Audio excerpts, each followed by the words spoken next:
안녕하세요. 결혼 생활 1년 만에 이혼을 앞두고 있는 여자입니다.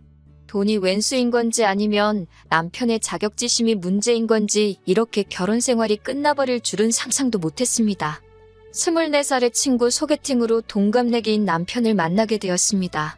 둘 다 어렸으니까 당연히 결혼을 목적으로 만난 건 아니었고 가벼운 마음으로 만난 사이였습니다. 당시 저는 졸업을 앞두고 있었고 남편은 군대에서 전역해 3학년이었어요.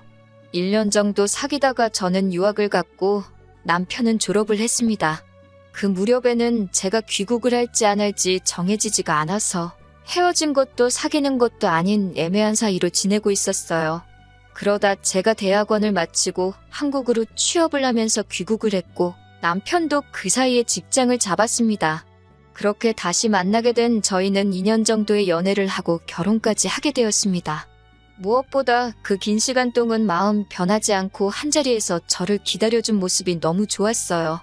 제가 해외에 있는 동안 남편의 존재는 많은 위로와 위안이 돼주었고 그렇기에 저희 부모님도 남편을 무척 마음에 들어 하셨어요. 하지만 막상 결혼 준비를 하면서 시댁이 많이 어렵다는 사실을 알게 되었습니다. 지방에 계시는 시부모님은 전에는 공장에서 근무를 하셨고 신우와 남편이 취직을 하면서는 일을 그만두셨다고 했습니다. 지금 두 분이 거주하시는 20평대 작은 아파트가 재산의 전부라 들었고 은행에 대출이 좀 있다고 하시더라고요. 남편 말에 의하면 신우들도 시집갈 때 자기들이 모은 돈에 대출받아서 갔다고 했습니다. 그런 사정을 전해 듣게 된 친정부모님은 걱정이 많으셨고 저에게 이 결혼을 진지하게 생각해보려고 하셨습니다. 저희 친정이라고 해서 유난히 재산이 많거나 그런 건 아닙니다. 하지만 사업을 하셨던 저희 부모님은 노후 준비도 다 되어 있으시고 서울과 경기의 아파트도 두 채 가지고 계셨습니다. 시댁과 비교했을 때는 확실히 나은 조건이기는 했어요. 친정부모님은 결혼 생활이라는 게 사랑만으로 하는 건 아니라고 잘 생각해보고 결정하라 하셨지만 저는 그때만 해도 오히려 친정부모님이 야속하기도 했어요.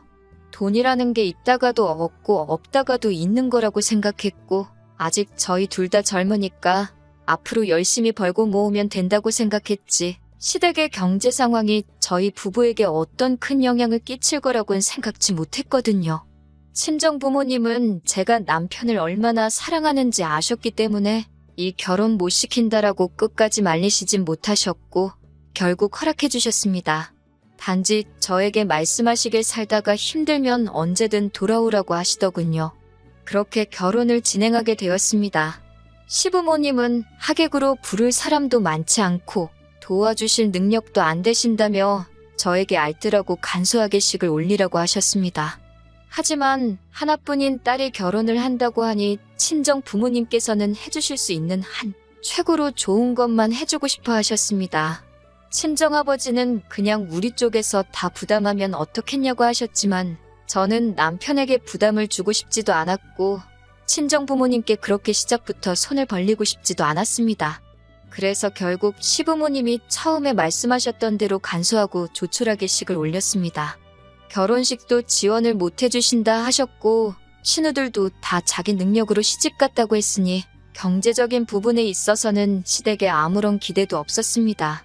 그나마 다행인 건 결혼 전 친정부모님이 제 앞으로 해주신 작은 아파트가 있었기에 그곳에서 신혼생활을 시작하게 되었습니다. 이미 기존에 제가 쓰던 가구며 가전제품들이 구비되어 있었기 때문에 일단 서로의 예산이 허락하는 한에서 몇 가지만 바꾸기로 했어요. 그리고 여기까지도 저는 아무런 불만도 없었습니다. 종종 친정이나 시댁에 도움 없이 시작하는 사람들을 듣고 봐왔고 저는 개인적으로 대단하고 멋지다고 생각했거든요. 그에 비해 저희는 집도 준비되어 있었고 그 때문에 아낄 수 있는 부분이 많았기 때문에 여러모로 이미 유리하게 시작해서 다행이라고 여겼습니다. 하지만 제가 시댁에 바라는 게 아무것도 없었음에도 불구하고 결국엔 돈 때문에 시부모님과 안 좋아지게 되었습니다. 저희 집들이 때였어요. 지방에 계신 시부모님도 올라오셨고 신우들도 왔어요. 제가 미리 준비한 음식 몇 가지와 배달 음식을 더해 한상 차렸고 다들 맛있다고 준비하느라 고생했겠다고 한마디씩 해주었습니다. 다들 하오 웃고 분위기도 괜찮았어요. 그러다 시어머니가 저희 집 TV를 보더니 TV가 너무 좋다 하시면서 우리도 TV를 바꿔야 되는데 그러시더라고요. 그러자 신우들도 맞아. 엄마 집 TV 너무 오래됐지. 전에 보니까 TV 바꾸긴 해야겠더라 하며 한마디 더 하더라고요. 저는 그게 저희한테 하는 말씀일 거라고는 상상도 못했습니다. 단지 속으로 저번에 갔을 때 화면 잘 나오고 소리 잘 나고 멀쩡해 보였는데 그 사이에 고장이라도 났나?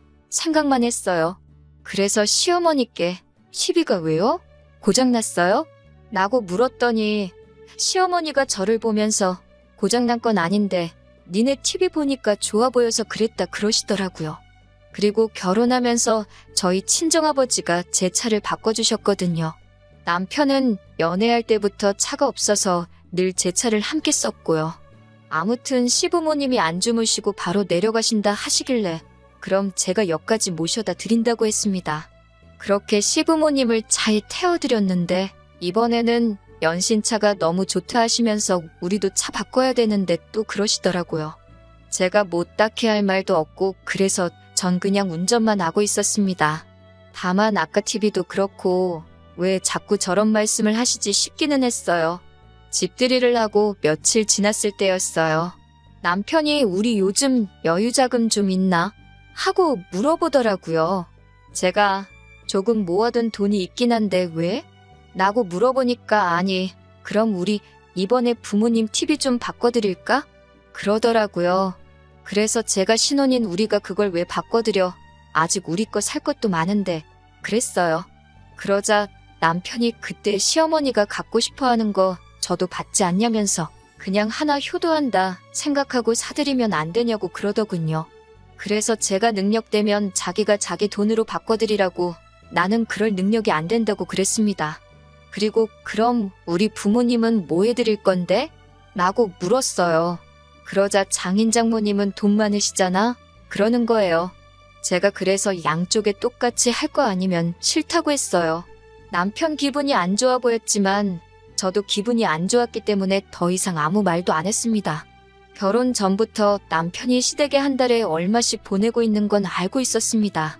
하지만 남편이 없는 형편의 아들 서울로 대학 보내고 매달 얼마씩 지원해 주신 게 감사해서 이 정도는 해드리고 싶다고 했기에 저도 그 부분에 있어서는 아무 말도 하지 않았고 그만하게 하지도 않을 예정이었어요.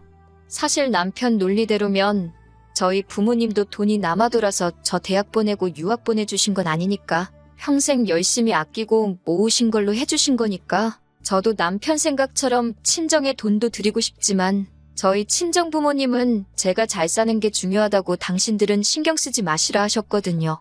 하지만 뭐 그거야 가족마다 사고방식이 다를 수 있으니까 시댁이 잘못됐다고 생각하지 않습니다. 하지만 적어도 남편과 제가 가정을 이뤘으니 지금부터는 양쪽에 엇비슷하게 해야 된다고 생각하거든요. 그러다 얼마 전에는 남편이 시어머니에게 골프클럽을 사드리자고 하더군요. 그래서 제가 웬 골프채? 라고 물었어요. 그러자 남편 하는 말이 시어머니가 저희 어머니가 골프 치는 걸 아시고서는 당신도 배우고 싶다 하셨다는 거예요.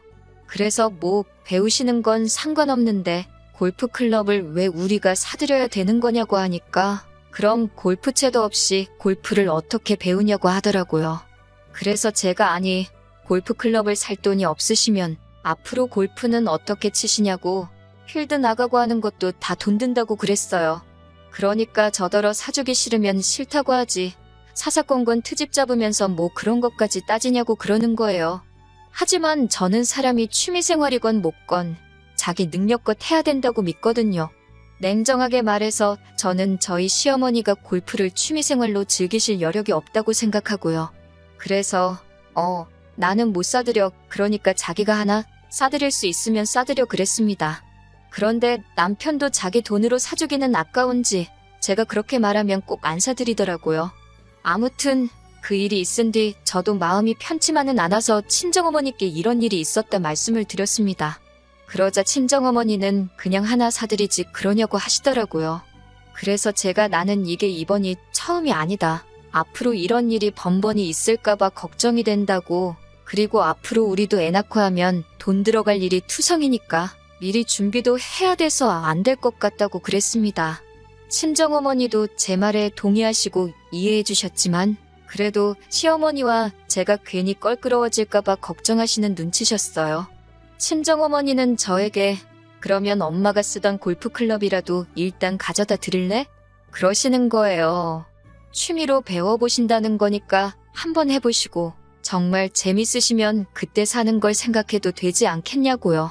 제가 생각해봐도 좋은 생각인 것 같아서 그러겠다고 했어요.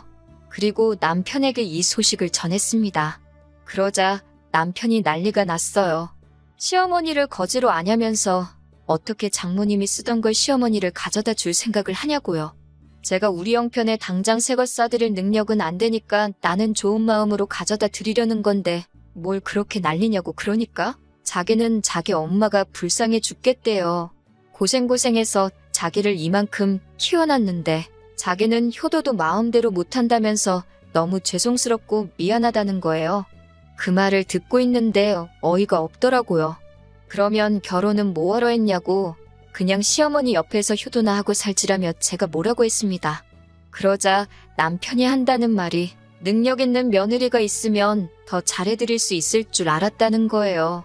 그런데 있는 사람이 더하다면서 저더러 너무 인색하다는 거예요.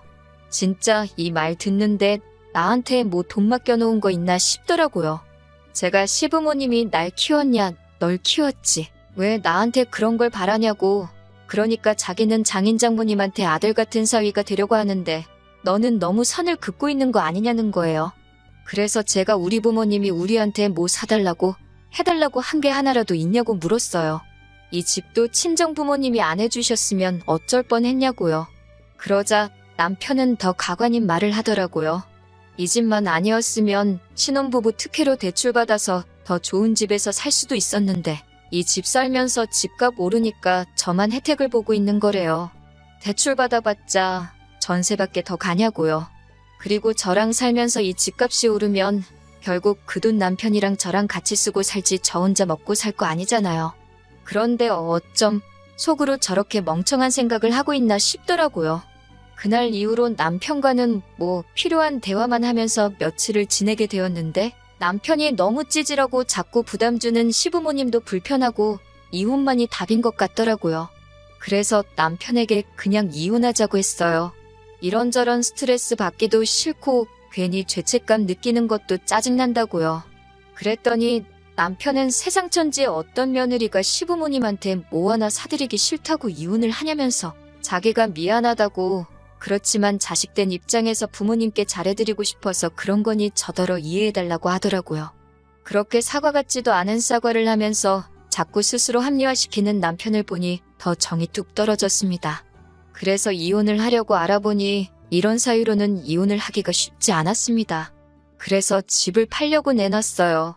그러자 남편이 그러면 우리는 어디 가서 사냐고 하길래 나는 친정에 들어갈 테니 당신은 당신 알아서 하라고 했습니다. 남편은 어이없어 했지만 이 집은 전적으로 제 것이니까 남편의 동의 같은 건 애시당초 필요하지도 않았어요. 며칠 전에는 남편이 죽어도 안 나간다고 버티길래 결국 경찰까지 불렀습니다.